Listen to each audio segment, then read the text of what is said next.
Renowned psychologist Carl Jung once said, we are what we do, not what we say we're going to do. In fact, if you look at anyone in life who's usually achieving success, it's because they're taking consistent action toward their goals.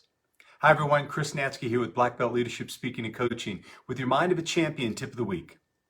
Well, we're here now on part 3 of a 3-part series I've been sharing over the last several weeks that I've entitled the 3 C's of creating breakthroughs in your life. These are attributes and strategies and actions that I take, and I also teach my clients to help them experience breakthroughs in their life, their business, and in their relationships. And so in the last couple of weeks, we've first explored the importance of clarifying your vision.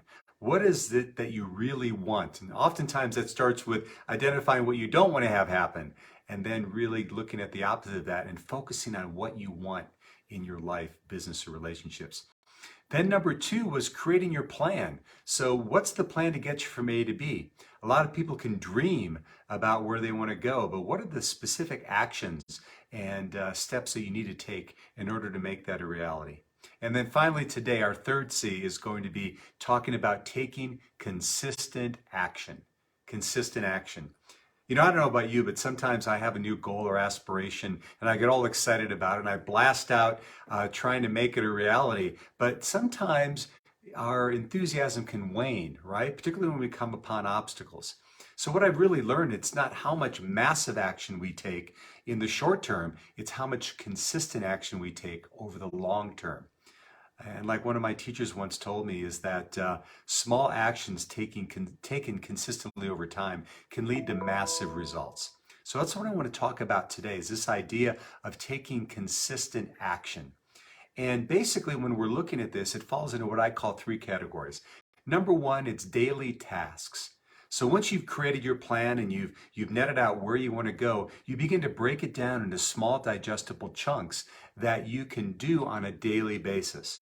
Now that might be a very small action like a phone call or writing an email or walking around the block or whatever it is, but it's small, but it builds over time. So our good habits, they don't add up, they compound because pretty soon what will happen is we get into that momentum and things begin to build for us. So what are some of those aspects of the daily tasks that are so important? Well, number 1 is that you want to make sure that you are committed to that task and you put them into your calendar. I know so many of us get really busy in our lives and we have great intentions for what we want to do, but actually anchor it in your calendar so it's an activity that you know that you're going to take. Number 2, I generally believe that our most important tasks that we do should be done first thing in the day. Brian Tracy wrote a book called Eat That Frog.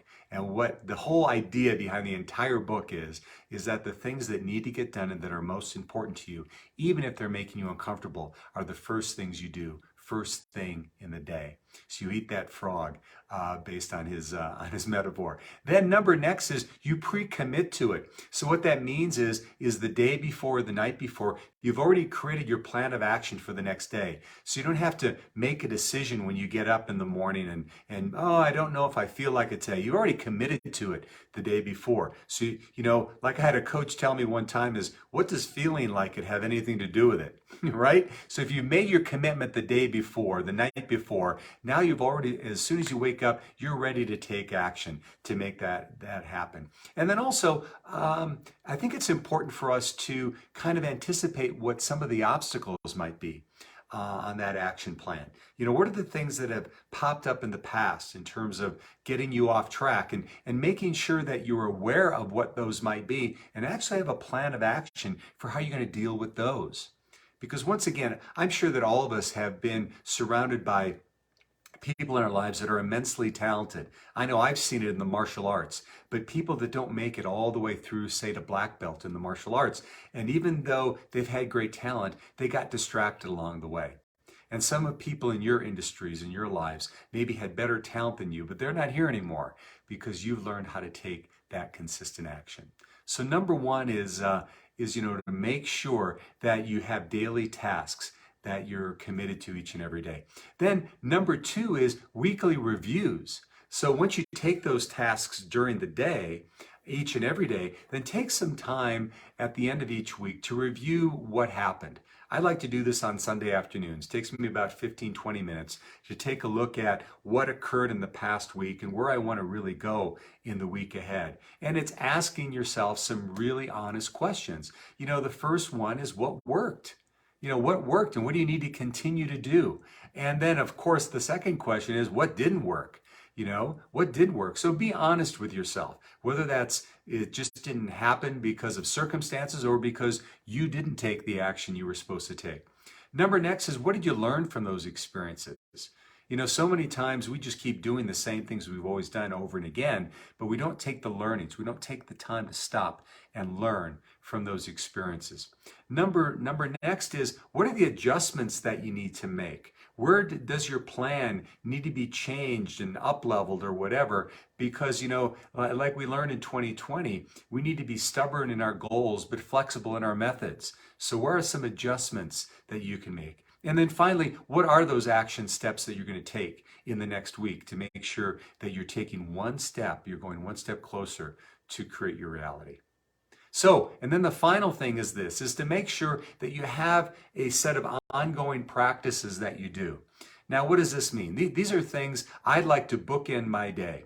So there are certain exercises and practices I do each and every morning. I call them the 6 M's of morning mastery. There'll probably be a video on this down the line, but these are practices that I do every morning to get my mindset set, to make sure that I'm prepared for the day ahead. And then my evening practices, my meditations or my review of the day, et cetera, et cetera. So I'm bookending that day. So I'm basically reflecting on that at the end of the day, and I'm creating who I want to be, what I want to do, and what I'm going to have in the morning. So it's this beautiful cycle. So there you have it, my friends. There is my third C of creating breakthroughs, and that's taking consistent action. And so I guess my question for you today is what is one action you can take to have a breakthrough that you're looking to achieve?